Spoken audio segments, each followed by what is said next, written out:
तो नमस्कार दोस्तों, स्वागत है आपका हमारे इस चैनल पे। तो आज के इस वीडियो में हम एसएससी सीजीएल का जो कि प्रैक्टिस सेट डिस्कस करेंगे, जो कि आपका आधारित रहेगा 17 सितंबर फर्स्ट शिफ्ट के, यानी आज के फर्स्ट शिफ्ट के बेसिस पे जो कि आपका आधारित रहेगा। तो चलिए वीडियो को शुरू करते हैं बिना किसी देरी के। तो चलिए कुछ मैथ के भी क्वेश्चन जो कि हैं तो डिस्कस कर लेते हैं उनको भी। तो देखिए, मेन क्वेश्चन आपका है कि पूछा जा सकता है कि किसी बाहरी बिंदु P से जो कि एक वृत्त को दो स्पर्श रेखाएं यानी PA और PB खींची गई है। यदि PA का जो कि मान 12 सेंटीमीटर है तो PB की जो कि लंबाई आपको निकालना होगा। तो इस प्रकार से जो कि क्वेश्चन पूछे जाएंगे। तो देख लीजिएगा, ऑप्शन में आपका 10 सेंटीमीटर, 11 सेंटीमीटर, 12 सेंटीमीटर, 13 सेंटीमीटर। तो आपका राइट आंसर 12 सेंटीमीटर जो कि हो जाएगा। तो आप लोग निकाल कर भी चेक कर सकते हैं। तो इससे आधारित जो कि आपका और भी बहुत सारे रिलेटेड क्वेश्चन बनते हैं, तो उनको भी जो कि आप लोग सॉल्व कर लीजिएगा स्क्रीनशॉट लेके।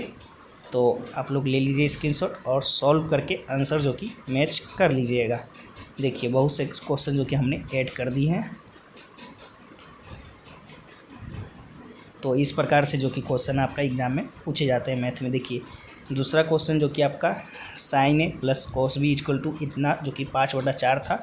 आपका जो कि वैल्यू निकालना था sin 2A का। नेक्स्ट क्वेश्चन था कि आपका हाइट एंड डिस्टेंस जो कि एक था, जिसमें हाइट 10 √3 और बेस √3 जो कि वैल्यू दे रखा था, और थीटा का जो कि आपका वैल्यू पूछा था। तो आपका 60 डिग्री जो कि आपका राइट आंसर हो जाएगा। तो मिला लीजिएगा आप लोग सॉल्व करके। बाकी मैथ का भी जो कि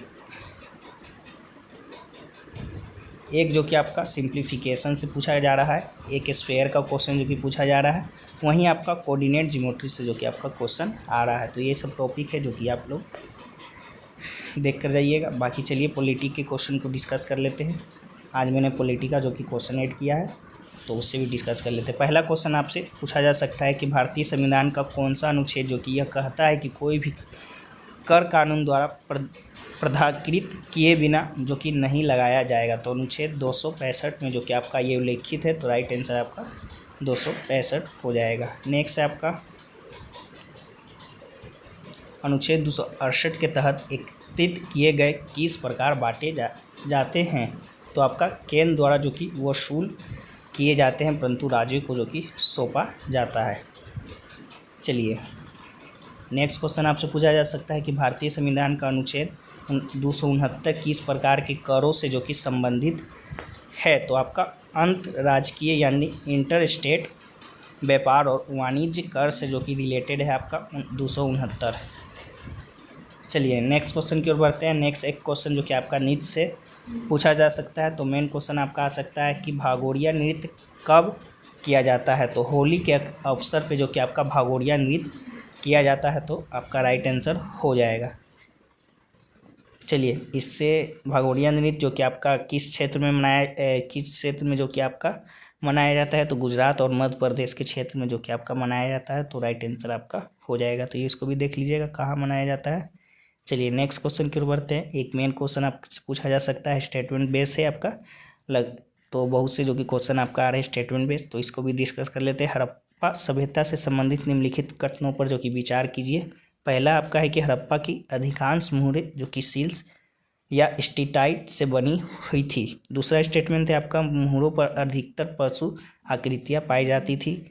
तीसरा है आपका मुहरों का उपयोग मुक्तः कर संग्रह और टैक्स निर्धारण हेतु किया जाता था। तो आपका सही कथनों का जो कि चयन करना था। तो आपका केवल 1 और 2 जो कि आपका राइट सही कथन है। बाकी तीसरा मुहरों का उपयोग जो कि मुक्तः कर संग्रह और टैक्स निर्धारण हेतु जो कि नहीं किया जाता था। तो आपका स्टेटमेंट 3 जो कि आपका गलत हो जाएगा।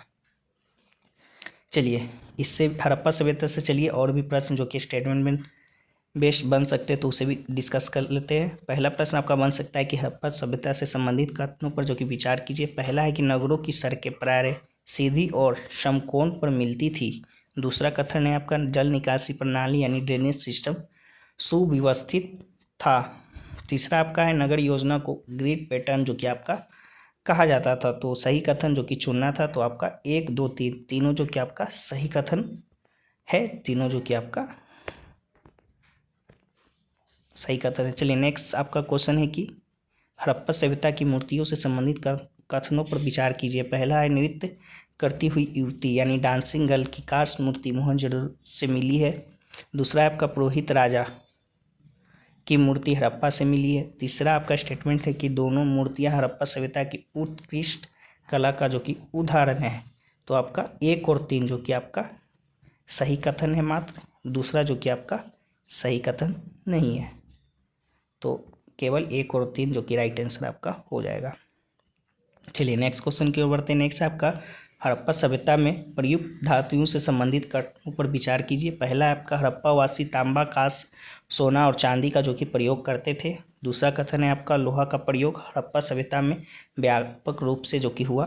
तीसरा आपका कांस धातु का उपयोग जो कि औजारों और मूर्तियों के निर्माण में जो कि किया जाता था। तो सही कथन जो कि चुनना है आपका। तो पहला कथन जो कि आपका राइट होगा और तीसरा कथन जो कि राइट होगा। दूसरा कथन लोह का प्रयोग जो कि हड़प्पा सभ्यता में नहीं किया जाता था, तो आपका सेकंड स्टेटमेंट जो कि रॉन्ग हो जाएगा। चलिए नेक्स्ट है आपका हड़प्पा सभ्यता से संबंधित कथनों पर विचार कीजिए। पहला कथन है आपका वदनशील लोटल से प्राप्त हुई है। दूसरा है आपका मुहरों पर चित्रलिपि पाई जाती थी। हड़प्पा लिपि अब तक जो कि अपठनीय है। तो सही कथन जो कि चुनना है। तो तीनों जो कि आपका राइट स्टेटमेंट है। तो आपका 1, 2, 3 जो कि आपका सभी स्टेटमेंट राइट हो जाएगा। चलिए नेक्स्ट है आपका हड़प्पा सभ्यता में भवन निर्माण से संबंधित कथन दिया गया है। आपका अधिकांश भवन जो कि पक्की हुई ईंटों से बने थे। मोहनजोदड़ो में महान स्नानागार स्थित थे। तीसरा स्टेटमेंट है आपका कालीबंगन में अग्निकुंड प्राप्त हुए हैं। तो आपका सही कथन जो कि चुनना था। तो तीनों जो कि आपका राइट स्टेटमेंट है। तो राइट आंसर आपका 1, 2, 3 जो कि हो जाएगा। चलिए नेक्स्ट क्वेश्चन की ओर बढ़ते हैं। नेक्स्ट एक आपका पूछा जा सकता है कि कावड़ी अट्टम किस राज्य का जो कि प्रसिद्ध लोक नृत्य है। तो तमिलनाडु का जो कि आपका है। तो राइट आंसर हो जाएगा। वहीं बात कर ले और भी प्रश्न जो कि बन सकते हैं। जो कि पहला प्रश्न है आपका भारतनाट्यम किस राज्य का शास्त्रीय नृत्य है। तो तमिलनाडु का जो कि भारतनाट्यम है ये भी। तो आपका राइट आंसर हो जाएगा। दूसरा प्रश्न आपका बन सकता है कि कावड़ी अट्टम नृत्य की अवसर पर जो कि किया जाता था। तो मुरुगन भगवान की पूजा के अवसर पर जो कि आपका किया जाता था। चलिए नेक्स्ट क्वेश्चन की ओर बढ़ते हैं। नेक्स्ट है आपका करगट्टम नृत्य किस राज्य से जो कि आपका संबंधित है। तो ये भी जो कि तमिलनाडु का है। तो राइट आंसर आपका हो जाएगा। नेक्स्ट क्वेश्चन है आपका पोएकल कुरिराई अट्टम नृत्य में कलाकार क्या पहनते हैं। तो आपका नकली घोड़े की पोशाक जो कि पहनते हैं। तो आपका right answer option number A हो जाएगा। चलिए नेक्स्ट क्वेश्चन आपका वही है। तमिलनाडु का करगट्टम नृत्य मुख्यतः किससे संबंधित है। तो वर्षा और जल देवी की पूजा से जो कि आपका संबंधित है जो कि किया जाता है पूजा। तो आपका राइट आंसर हो जाएगा। मेडिवल हिस्ट्री से भी जो कि आपका क्वेश्चन देखने को मिल रहा है। तो इससे भी जो कि आप लोग देख कर जाइएगा। चलिए अब रीजनिंग की बात कर लेते हैं। तो देख लीजिए आप लोग खुद से पढ़ लीजिए। इस प्रकार से जो कि आपका क्वेश्चन आ रहे हैं। तो चलिए फिर एक का रिव्यू भी देख लेते हैं। तो उन्होंने बोला है सर अभी तो बस मुझे इतना ही जो कि लेकिन एग्जैक्ट क्वेश्चन जो कि नहीं बताते हैं, सिर्फ टॉपिक ही। तो उसी से टॉपिक रिलेटेड हम प्रैक्टिस सेट जो कि आपका लाने का प्रयास करते हैं। रीजनिंग, मैथ और इंग्लिश करने वाले क्वेश्चन आ रहे हैं। लेकिन जीएस जो कि आपका रूल आ रहा है, यानी जीएस जो कि स्टेटमेंट बेस पूछ रहा है, बहुत ही हार्ड लेवल पे आपसे जो कि पूछा जा रहा है। तो देख लीजिएगा स्टेटमेंट बेस। तो हमने क्वेश्चन ऐड करने का प्रयास किया ही है वीडियो में। बाकी इसका जो पीडीएफ है आपको टेलीग्राम चैनल पे मिल जाएगा। लिंक डिस्क्रिप्शन बॉक्स में होगा या कमेंट सेक्शन में जो कि पिन होगा। तो वहाँ से भी ज्वाइन होकर आप लोग रीड आउट कर सकते हैं। तो चलिए फिर मिलते हैं किसी और नेक्स्ट वीडियो में। तब तक के लिए जय हिंद, जय भारत।